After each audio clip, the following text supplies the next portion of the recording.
어떤 공간의 부익부, 빈익빈 이런 건 좀 사라지나요? 부자인 경우에는 물리적 공간이 살 건지 디지털 공간이 살 건지 내 공간 선택할 수 있는 권한이 앞으로 계속 있는 거죠. 근데 이제 약자 같은 경우에는 좋아서 가는 게 아니라 선택권을 박탈당하는 현상이 이 전체 200년보다 오히려 더 큰 변화가 앞으로의 10년에 충분히 온다. 그 다음은 뭐 어떤 시대가 오는 겁니까? 정말 많이 받았던 질문이긴 해요.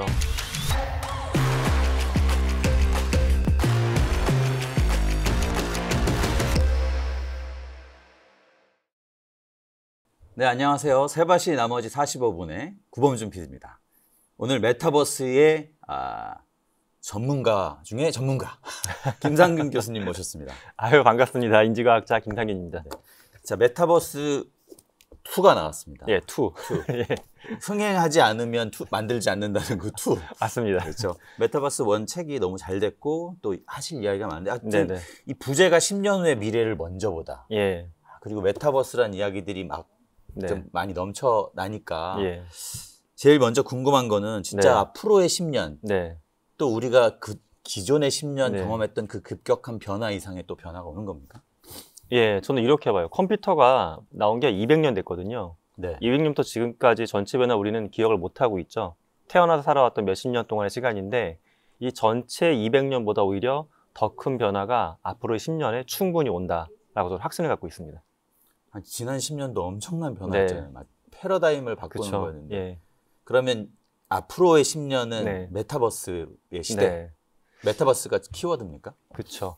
그러니까 지금 우리는 근데 메타버스를 어떤 스마트폰이나 컴퓨터 화면으로 들어가잖아요. 좀 불편한 메타버스인데 앞으로의 메타버스는 이제 뭐 안경이나 이렇게 착용형 디바이스들이 10년 안에 충분히 우리 곁에 오고요. 지금 스마트폰처럼 내가 뭘 붙이고 있는 장비를 통해서 새로운 세상을 들어간다라는 거는 지금 손에 있는 스마트폰하고는 또 다른 세상을 열어줄 겁니다.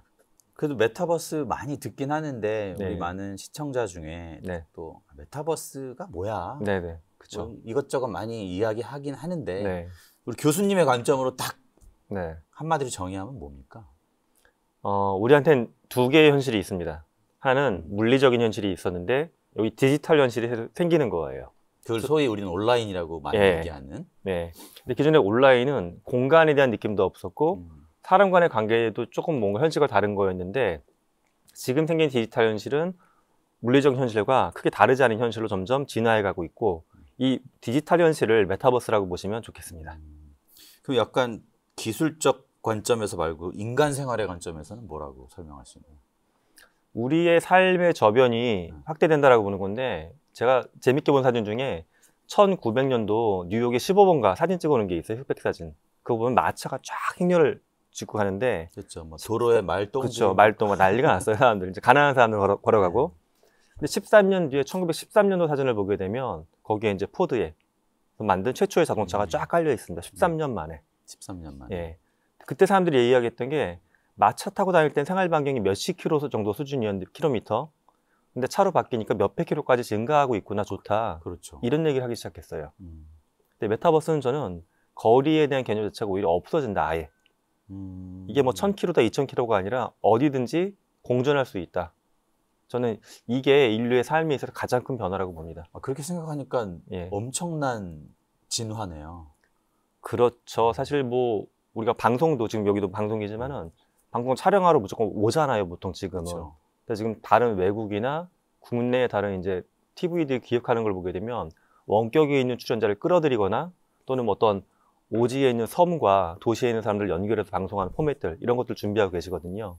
엄청난 변화가 오는 거죠. 그리고 뭐 지금은 뭐 줌이나 뭐 이런 원격 화상을 통해서 그런 게 이제 구현이 되고 이미 있는데 그래도 사실은 이런 스튜디오에서 함께하는 퀄리티는 아니잖아요. 근데 앞으로 그렇게 될 것이다라는. 그렇군요. 그러면 일단 이 얘기를 먼저 하면 좋을 것 같은데 그러면 새로운 기회가 많이 오겠네요. 뭐 이렇게 소위 뭐 성공, 성장 이런 걸 좀 추구하는 분들한테 새로운 기회가 많이 오겠네요. 새로운 기회를 찾는 사람들을 제가 실제 많이 만나는데요. 제가 초등학교 6학년한테 편지를 받았던 적이 몇 번 있어요. 6학년한테? 초등학교 6학년. 이 독자인가요? 예, 독자들 중에. 근데 초등학교 6학년 학생은 편지를 보낼 때 둘 중에 하나예요. 굉장히 아이의 말투로 친구한테 보내듯이 보내는 아이가 있고요. 하나는 굉장히 정중하게 편지를 보냅니다. 어떻게 보내나 봤더니 이게 지식인에 보면 답이 있어요. 교수한테 메일 보내는 법. 그거 이제 끌어다가 정중하게 써서 보내는 건데 메일의 내용이 되게 참 멋있기도 하면서 좀 제가 미안하기도 했던 건데 나는 초등학교 6학년인데 메타버스의 건축가가 되고 싶어요, 교수님. 근데 이걸 어느 대학교 무슨 과에서 배우면 좋을지 모르겠다. 그래서 사촌 형이 모 대학 건축학과에 있어서 상담을 받아봤는데 아니라고 한다. 학교 건축학과에서 배우는 거. 나는 뭘 해야 되겠느냐. 혼자 뭐 하고 있어요. 여기저기서 건축도 해보고 있고. 근데 이미 혼자만의 기회를 만들어가고 있는데 막상 그들을 교육해야 되는 저나 우리 교육기관들은 이들이 배우고자 하는 걸 아직 전혀 준비를 못하고 있다는 좀 미안한 마음도 들고 있었습니다. 그러니까 새로운 기회는 이미 왔고 그걸 오히려 아이들부터 먼저 찾고 있는 것 같아요, 저는. 그러면 또 하나 궁금한 거는 지난 10년은 진짜 말 그대로 이런 스마트폰 시대였고 그럼 앞으로 메타버스가 주도하는 앞으로의 10년에는 어떤 디바이스가 세상의 변화의 중심에 있게 될까요? 디바이스가 뭐 제 개인적인 주장은 아니고요. 뭐 퀄컴도 그렇게 이야기하고 MS도 그렇게 이야기하고 있는데 바로 증강현실 기능이 들어간 안경입니다. 그래서 우리 PD님도 안경 쓰고 계시잖아요. 그렇죠, 글래스. 예. 근데 이 글래스가 지금 VR 장비는 아주 보편화되긴 조금 어려워요. 일단 무겁기도 하지만 VR 장비는 외형의 특성이 물안경 같잖아요. 이렇게 기어처럼. 근데 물안경을 쓰고서 우리가 하루 종일 살 수는 없기 때문에 그 기능보다 조금 떨어질 수 있겠지만 지금 쓰고 있는 안경이 약간 도톰해지고 거기 안경의 일반적인 기능, 그 다음에 통신 기능, 그 다음에 세상을 바라볼 수 있는 새로운 창의 기능 다 들어가 있는 이런 증강현실 글래스가 스마트폰의 다음 디바이스로 시장에 우뚝 올라올 겁니다. 그러니까 증강현실이라는 거는 우리가 보이는 이 물리적 현실 위에 어떤 뭐 그래픽이나 어떤 수치로 정보를 더 첨가해 주는 거죠. 그러니까 증강현실은 제가 보통 이렇게 많이 말씀드려요. 내가 지내고 있는 공간인데 여기 없던 헛것이 보인다. 헛것이 보인다. 유령들. 헛것이 뭐 기란일 수도 있고 정보일 수도 있고 뭐 재미난 콘텐츠일 수도 있고. 이렇게 있는데 만약에 통화를 한다 그러면 상대방이 여기에 표시되는 거죠. 상대방의 얼굴이. 그럼 전화랑 똑같을 거예요. 음성 통화로만 할 수도 있고 전화번호만 뜨고 얼굴 보고 싶다라고 하면 여기 얼굴 투영돼서 보이는 거죠, 이렇게. 그럼 이거 안 갖고 되겠네, 이제. 그렇죠. 그러니까 처음에는 아마 이 글라스가 주 디바이스가 보조기기를 쓸 거예요. 근데 우리도 지금 보면 청소년들이 가장 많이 쓰는 게 이게 주 디바이스고 옆에 랩탑이나 PC가 있잖아요. 근데 그렇게 순서가 약간 바뀔 겁니다. 그렇군요. AR 글래스. 그럼 뭐 현재 뭐 대기업들, IT 기업들이 AR 글래스 개발에 아주 사활을 걸고 있죠. 사활까지 걸고 있는 거군요. 왜냐하면 이 스마트폰 시장이 기기 시장도 굉장히 크지만 이걸 바탕으로 한 플랫폼하고 앱 시장도 엄청 크잖아요. 그렇죠. 근데 기기가 바뀐다는 말은 이 기기를 지금 스마트폰 만들던 기업들이 서플라이를 못하게 되면은 다음 시장을 뺏기는 거죠. 그러다 보니까 당연히 우리가 스마트폰 하면 떠오르는 기업들이 있죠. 뭐 삼성이나 애플. 둘 다 준비하고 있습니다. 뭐 한두 개 좀 소개해 주시면 뭔가요? 뭐가 좀 제일 앞서 있나요?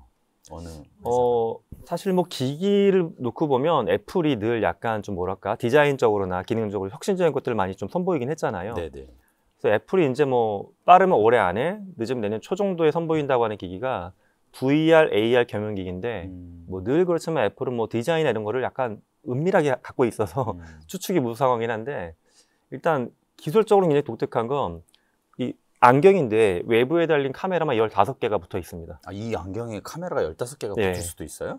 왜 붙이냐면 이런 거예요.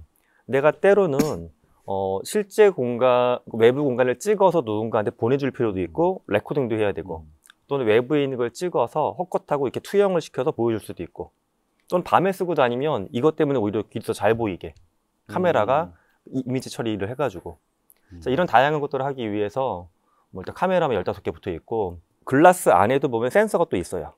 그래서 우리가 이제 현재 쓰고 있으면 나를 어떻게 인증할 건데 라는 문제가 있잖아요. 만약에 이걸 쓰고서 은행 업무를 봐. 그럴 때 이제 안에 있는 센서가 뭐 눈 주변의 근육이나 홍채 정보 같은 걸 가져가서 인증해 주는 거. 그러니까 약간 SF 영화 같은 것들이 10년 후가 아니라 불과 올해 내년에 훔쳐 드래곤볼 보면 왜 상대방의 파워를 재는 스카우터라는 게 있는데 야, 그게 한 20년 전에 나온 이야기인데 이제 현실화가 되는 거군요. 그 안경테 회사들이 되게 부자가 될 수도 있겠어요.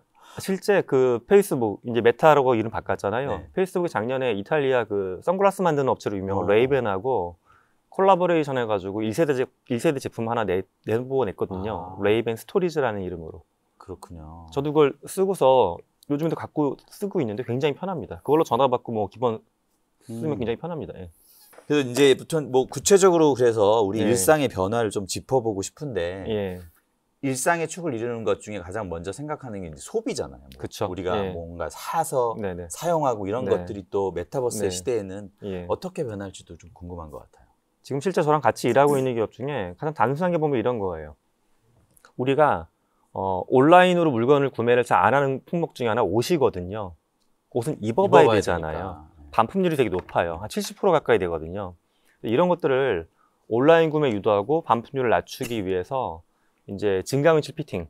그러니까 내 아바타를 그대로 입력하는 거예요. 그래서 옷을 거기다 입혀보는 것들. 이런 것도 실제 해외에서는 시작이 이미 됐고요. 이미 됐죠. 예. 그다음에 국내에서도 보게 되면 그것도 메타버스로 살 수 있을까 싶은 것 중에 우리가 뭐 흔히 명품 같은 거 많이 언급을 하죠. 명품 이렇게 막 꼼꼼히 뭐 만져보고 해야 되니까.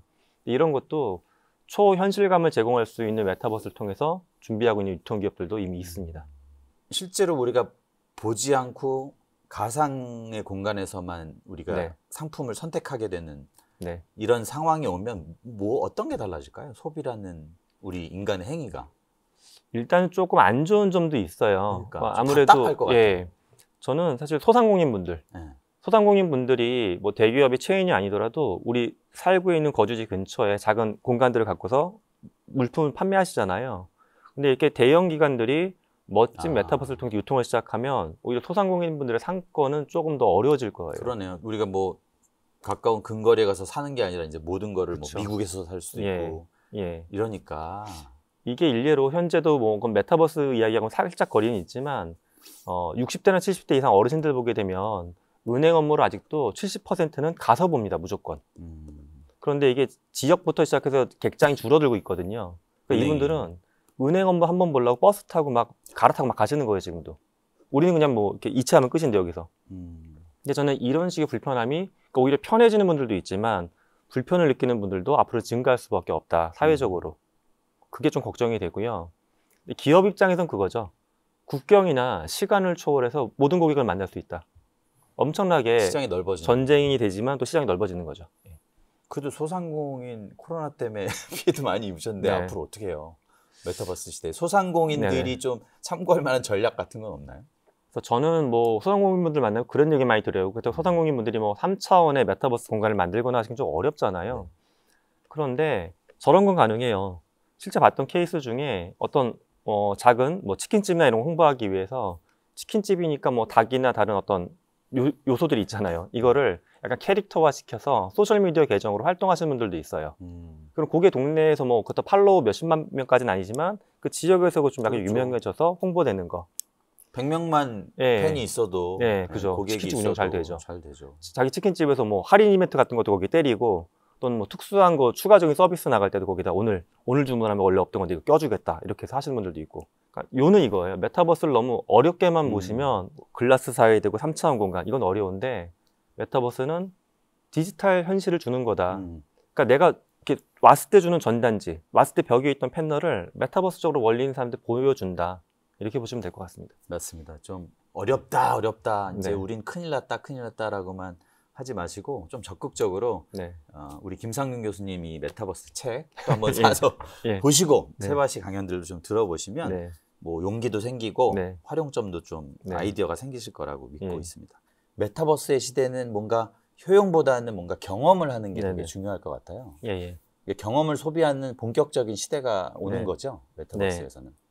그래서 경제학적으로 보게 되면 우리가 뭐 농업 경제, 그다음에 생산 경제, 그다음 서비스 경제 다음에 이야기했던 게 경험 경제거든요. 근데 서비스하고 경험의 약간 차이점은 서비스는 그냥 내가 뭐 2만 원을 내고 헤어컷을 해. 이거 서비스잖아요. 그렇죠. 근데 이제 경험을 넘어갈 때는 그 공간 자체가 좀 더 친화적이고 뭔가 머리를 자르면서 재밌는 콘텐츠도 볼 수가 있고 다양한 혜택도 누릴 수 있고 이게 경험으로 쭉 넘어갔던 건데 또 하나의 축은 이제 이런 경험이 메타버스를 통해서 디지털 공간 내에서도 발생할 수 있다는 겁니다. 아까 헤어샵에서 머리를 자르고 왔는데 이게 내가 나중에 디지털 툴을 통해서 머리 자르러 가기 전에 미리 증강현실로 나의 헤어스타일을 막 바꿔볼 수 있어. 오늘 해보니까 염색 서비스 쿠폰이 옆에 떠. 이런 것들이 이제 그 경험 경제가 이거 다음 용어인데 실감 경제로 넘어가고 있는 거거든요. 경험 경제에서 실감 경제로. 또 특히 연구를 중심으로 한 많은 유럽권 국가들은 앞으로는 이제 공장보다는 실감 경제를 통해서 국가의 GDP를 높여야 되겠다. 이런 전략들을 많이 내세우고 있습니다. 되게 이건 고급 키워드네요. 그렇죠. 우리가 한 5년은 앞서서 예. 이걸 알면. 예. 아, 그렇군요. 근데 그 경험이라는 게 네. 이제 뭐 여행도 어떻게 보면 경험을 소비하는 예. 건데 뭐 우리가 직접 거기 가면 여행지 가면 직접 그 공기도 마시고 풍경도 보고 육안으로. 근데 이 가상의 세계, 메타버스의 세계에서 그 경험이 정말로 실제 경험과 같을까요? 그러니까 오프라인의 물리적 세상의 실제 경험을 복제하는 게 있고요. 최대한 비슷하게. 어떨 때는 여기와 완전 다른 경험을 주는 게 있어요. 일례로 삼성이 메타버스 안에 전시관을 열었거든요. 뉴욕에 있는 그 아주 멋있는 전시관을 똑같이 만들어 놨는데 재밌는 건 일부 공간은 뉴욕하고 전시관을 비슷하게 만들어 놨어요. 그러니까 저처럼 그 전시관을 못 가본 사람은 들어가면 뉴욕에 이렇게 전시관이 있구나 볼 수가 있어요. 또 전자회사가 요즘에 또 고민 중인 게 약간 친환경적인 특성을 약간 그렇죠. 강조하고 싶죠. 그래야죠. 근데 뉴욕 전시관에 또 그런 걸 너무 많이 만들어 놓기 힘들었는데 가상공간 전시관에 들어가게 되면 거기에 전자제품하고 숲이 어우러진 공간들이 등장해요. 그러니까 이건 현실을 대체한 게 아니라 현실을 확장해서 또 다른 경험을 주는 거죠. 더 낮게 만드는. 예. 그러니까 저는 두 가지 축이 같이 간다라고 봅니다. 그렇군요. 아무래도 현실을 그대로 복제한 가상의 경험이라는 거는 이 비교의가 현실에 있죠. 그렇죠. 그런 것보다는 아예 이 메타버스의 고유한 경험을 주는 것. 맞습니다. 아, 이런 게 진짜 재미가 되겠네요. 맞습니다. 가치가 있고.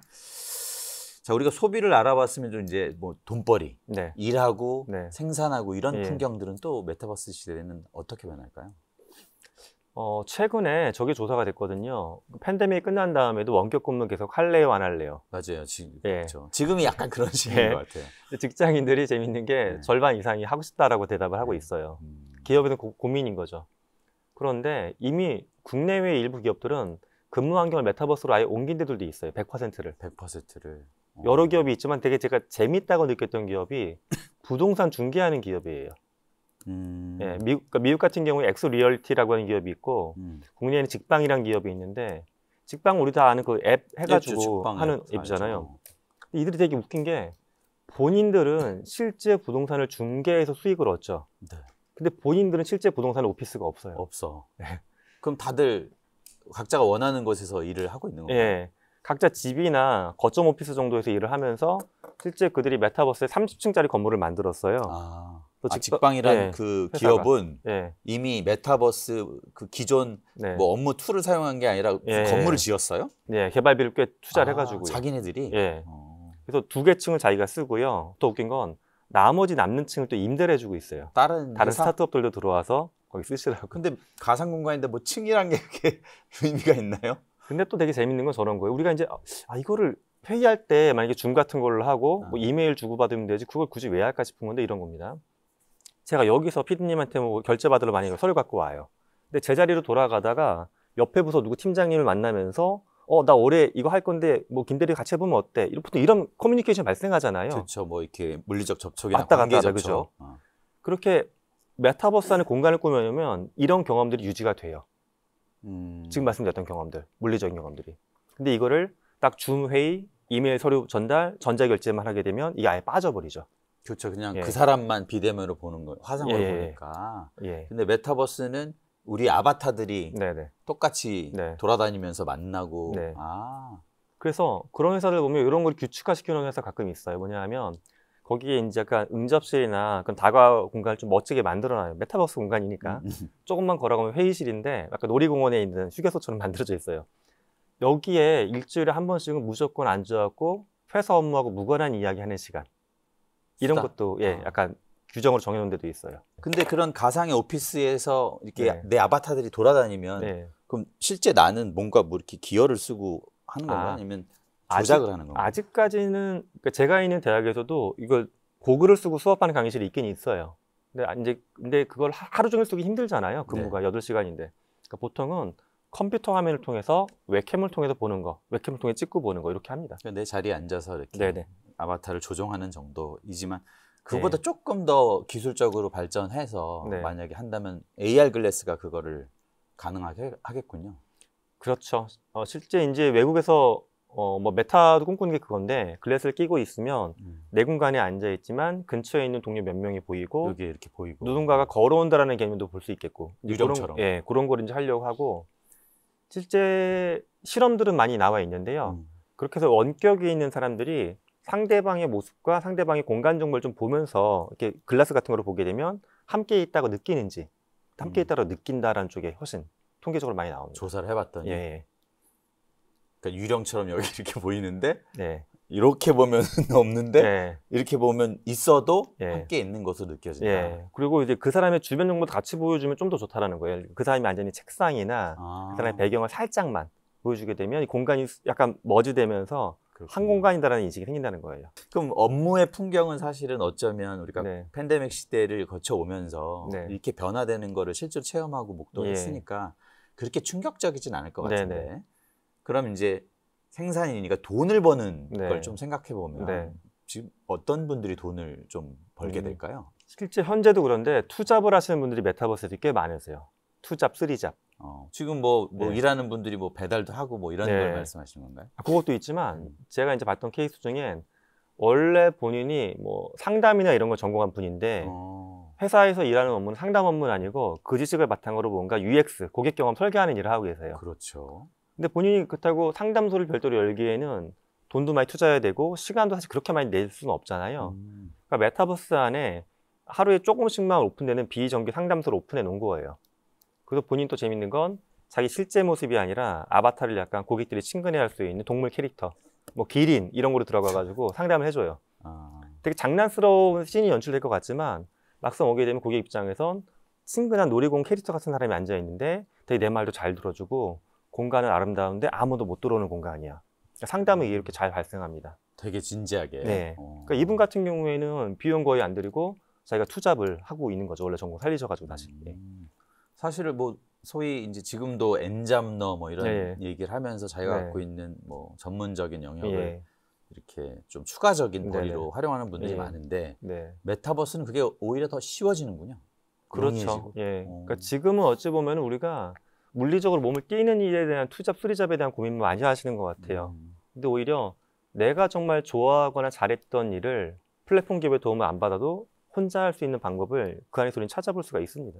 그렇군요. 그럼 내가 정말 하고 싶고 좋아하는 일로 내 직업을 삼지 않았었더라도 메타버스의 시대에는 이거를 더 적극적으로 해볼 만한 가치가 있는 거네요.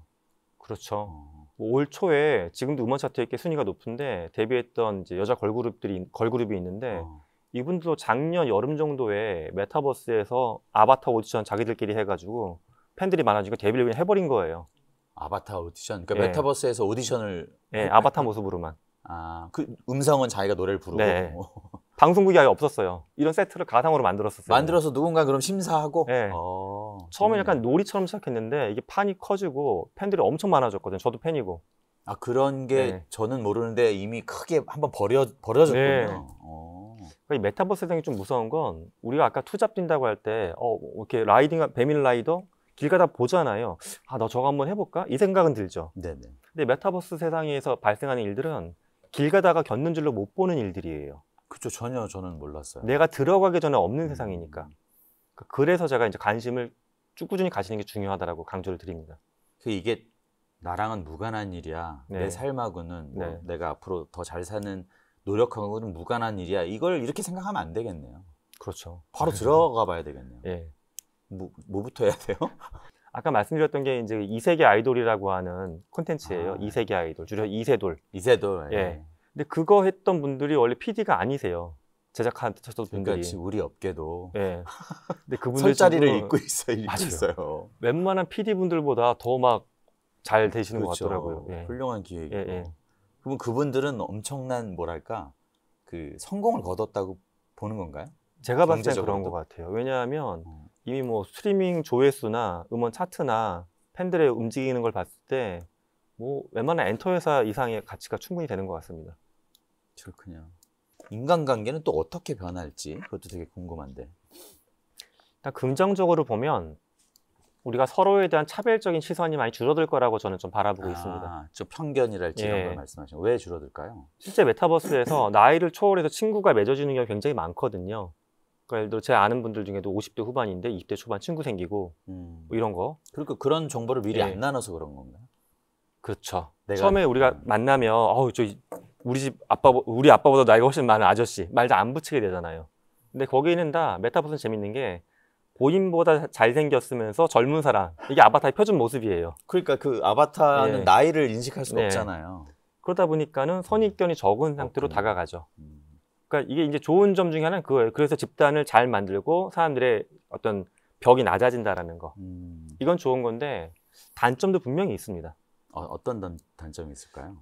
이건 이제 언론에 정확하게 발표가 된 거니까 제가 실명을 그대로 거론을 하면 어제자 보도 중에 저게 나왔어요. 제페토 안에서 네네. 어떤 30대가 21살짜리인가 대학생인 척 해가지고 젊은 친구들, 그러니까 어린 여자 아이들 11명인가를 이렇게 꼬셔서 이렇게 몸 노출하는 사진 같은 거 달라고 해서 받고 해서 착취물을 또 만들었는데 성범죄를 저질렀군요. 근데 그가 사용한 플랫폼이 제페토거든요. 아, 그런 일도 있을 수 있겠네요, 진짜. 예, 근데 그 전까지는 이게 약간 많이 묻혔던 일들인데 되게 크게 터진 게 이 사건이거든요. 근데 사실 이게 국내에 많이 있었어요, 기존에도. 예. 근데 이게 아이들 입장에서는 이거예요. 그냥 나랑 비슷한 또래 아바타로 보이고, 그렇지. 뭐 우리 오빠랑 비슷한 3살 많은 대학생 오빠라고 하니까 친해지고 했는데 알고 봤더니 이상한 사람이었던 거죠. 예. 경계를 할 수가 없고, 예. 약간 성폭력, 성희롱에 이런 것들도 있을 수 있잖아요. 그런 것을 처벌할 수 있는 근거가 이제 현실 공간에서와 똑같은 건가요? 다릅니다, 문제는. 그게 제도적인 문제인데요. 만약에 내가 VR을 쓰고 들어간 공간에서 특히 남자, 여자 이렇게 해가지고 성추행이 많이 발생하고 있어요. 실제도 현재 아바타로. 또 그런 것들 하는 것도 영상화 돼가지고 막 공유되고도 있어요. 되게 좀 지저분한 것들이. 그래서 일례로 어떤 기업 같은 경우에는 메타버스 공간 내에서 상대방 아바타하고 1m 이내로 못 들어가게끔 막아놓은 데도 있어요. 아예 기술적으로. 근데 어떻게 보면 웃긴 거예요. 피디님만 악수를 하려고 했는데 가까이 못 가는 거예요. 못 가는 거지. 예. 뭐 이상한 일이 생길까 봐. 뭐 공간 거리가 없어지는 뭐 이런 게 특성인데 실제로 존재하네요. 예. 근데 이제 그게 왜 그러냐 하면 그런 케이스가 있을 때 신고를 하게 되면 물리적인 공간에서 성추행처럼 처벌이 안 돼요.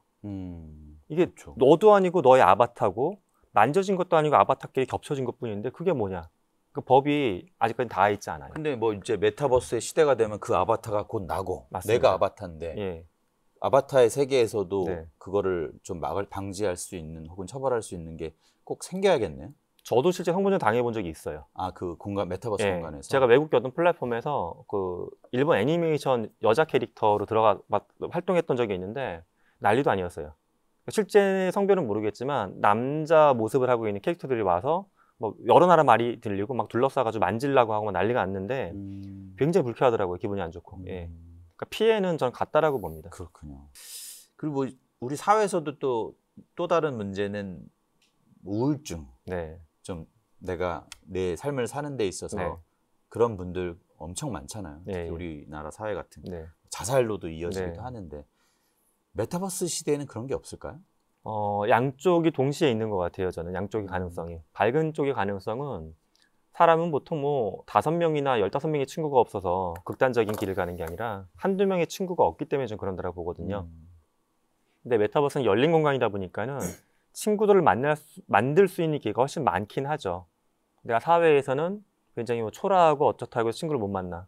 하지만 거기서는 나의 본래 외형적인 사회적인 모습이 아니라 내 자아를 끄집어내서 이 자아를 좋아할 수 있는 친구를 만나는 건 저는 쉬운 일이라고 봐요. 그렇겠죠. 누군가한테는. 또 반대로 보게 되면 이런 디지털 기기나 메타버스 환경을 모든 사람들이 잘 쓸 수 있는 건 아니잖아요. 그래서 나이가 많으시거나 장애가 있으시거나 이런 분들은 오히려 현실 공간에서 접촉이 줄어들고 사람들이 메타버스를 이주하면서 나는 여기도 들어가기 힘드니까 더 외로워질 수가 있는 겁니다. 근데 참 안타까운 건 이런 것들을 준비하고 있는 플랫폼 기업들이 이건 이제 유니버셜 디자인이라고 부르는 건데 장애인분들이나 노년층들이 쓸 수 있는 어떤 공간보다는 좀 젊은 층이 많은 소비할 수 있는 공간을 먼저 만들고 있다 보니까는 좀 걱정이 되긴 합니다. 그러니까 기술적인 문제가 아닌 그러니까 사회적인 문제, 인간적인 문제들이 있는 거네요. 맞습니다. 이런 것들은 잘 준비해 나가면 좋을 것 같고 뭐 메타버스는 이제 키워드가 공간이잖아요. 공간의 무한 확장인데 우리 삶에서도 지금 공간이 굉장히 문제잖아요. 맞습니다. 뭐 부동산 가격도 그렇고 지역 뭐 불균형 발전, 뭐 도시 집중 온갖 문제들을 다 양산하고 있는데 메타버스는 이런 공간 이슈들을 다 한 방에 해결할 수 있을까요? 해석하지만 그렇진 못할 것 같습니다. 또 이것도 아니죠. 왜냐하면 제가 아까 물리적 현실이 있고 디지털 현실이 있다고 했는데 물리적 현실의 모든 게 디지털로 넘어갈 수는 없거든요. 그렇다 보니까 일부는 해결할 수가 있죠. 일례로 우리가 도시에 살면 좋은 점은 뭐 병원, 큰 도서관, 큰 학교들을 낮은 비용으로 접근할 수 있는 거잖아요. 그렇죠. 뭐 그냥 차비만 있으면 다 이용할 수 있으니까. 근데 만약에 정말 저 바닷가 어디 멀리 살게 되면 거기 대학병원도 없고 뭐 장서 100만 권이 있는 도서관도 없거든요. 근데 그런 것 제가 지금 예를 들었던 건 점점 메타버스 들어가는 것들이긴 해요. 근데 그럼 사회에 있는 모든 게 들어갈 수 있냐? 그렇지는 여전히 않거든요. 그러니까 완전한 해결은 아니다라고 저는 냉정하게 봅니다. 현실 공간에선 부자는 더 큰 집에서 살고, 뭐 좀 가난한 분들은 더 좁은 공간, 더 척박한 공간에서 살잖아요. 그런 어떤 공간의 부익부, 빈익빈 이런 건 좀 사라지나요? 디지털 공간 자체는 소요 비용이 낮기 때문에 물리적 공간보다는 훨씬 더 그 양극화는 줄어들 수 있을 것 같아요. 근데 이제 반대로 부자인 경우에는 물리적 공간에 살 건지 디지털 공간에 살 건지 내 공간 선택할 수 있는 권한이 앞으로 계속 있는 거죠. 그렇죠. 근데 이제 약자 같은 경우에는 나는 물리적 도서관은 못 써. 디지털 도서관만 들어가. 무조건 온라인으로 가는 거예요. 좋아서 가는 게 아니라 선택권을 박탈당하는 현상이 생길 수는 있습니다.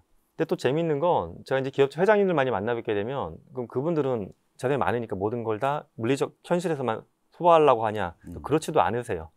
디지털 현실 자체가 초반에 말씀드린 것처럼 현실에서 불가능한 걸 확장할 수 있는 가능성이 있다 보니까 확장에 대한 욕심은 부자들도 여전히 갖고 있긴 합니다.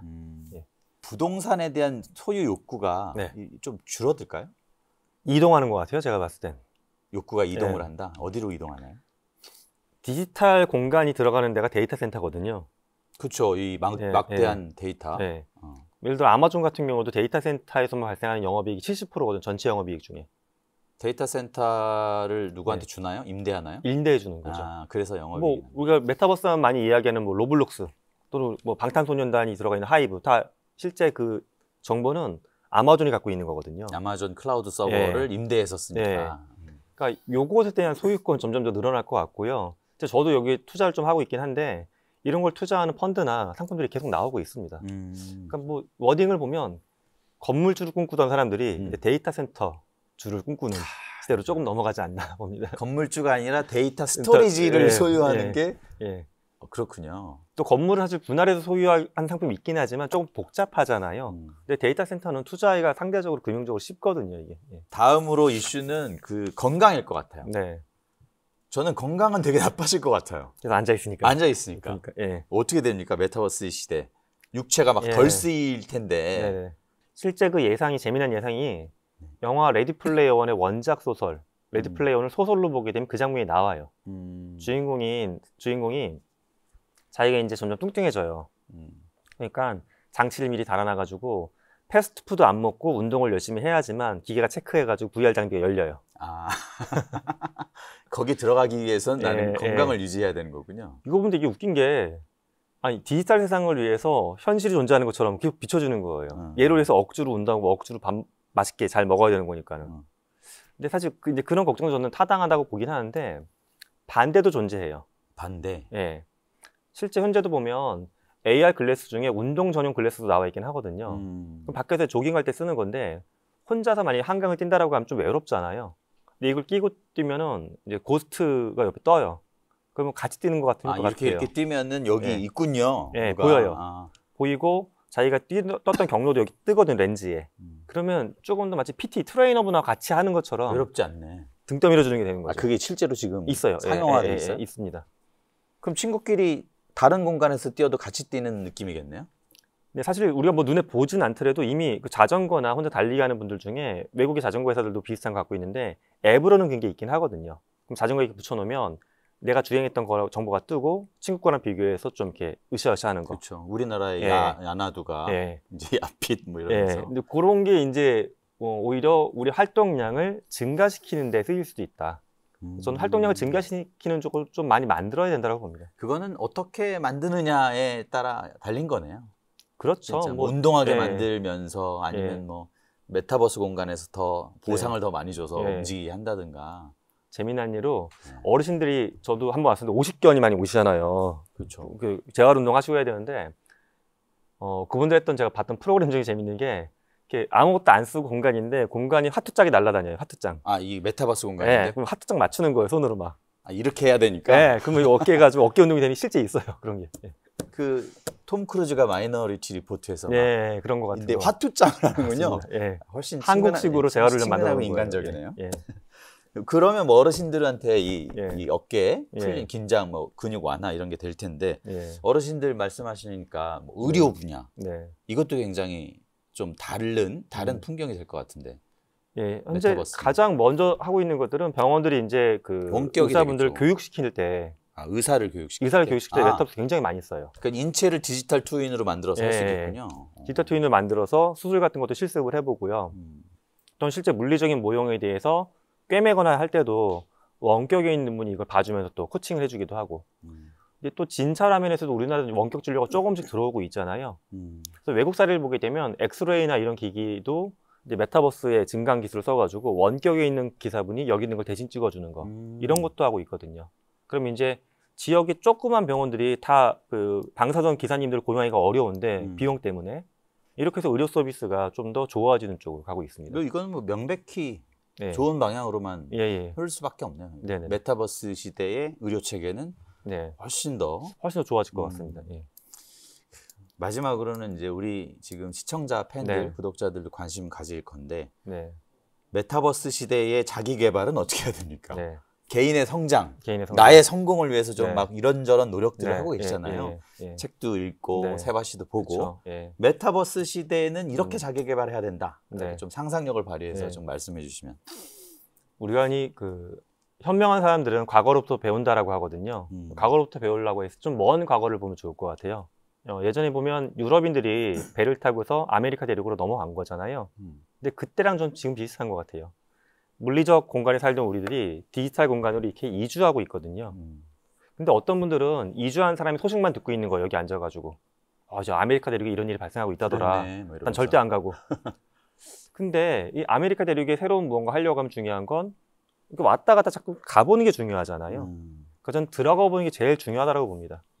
들어가 본 다음에 이제 해볼 거는 사람들은 자꾸 기술을 배우려고 하세요. AI나 코딩 기술. 우리 아이한테 가르쳐줘야 되지 않을까.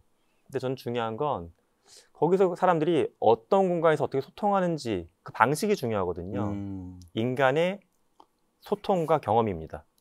그러니까 인간의 소통과 경험을 물리적 공간에 있던 게 어떻게 하면 디지털 공간에서 더 가치 있게 만들어지는지.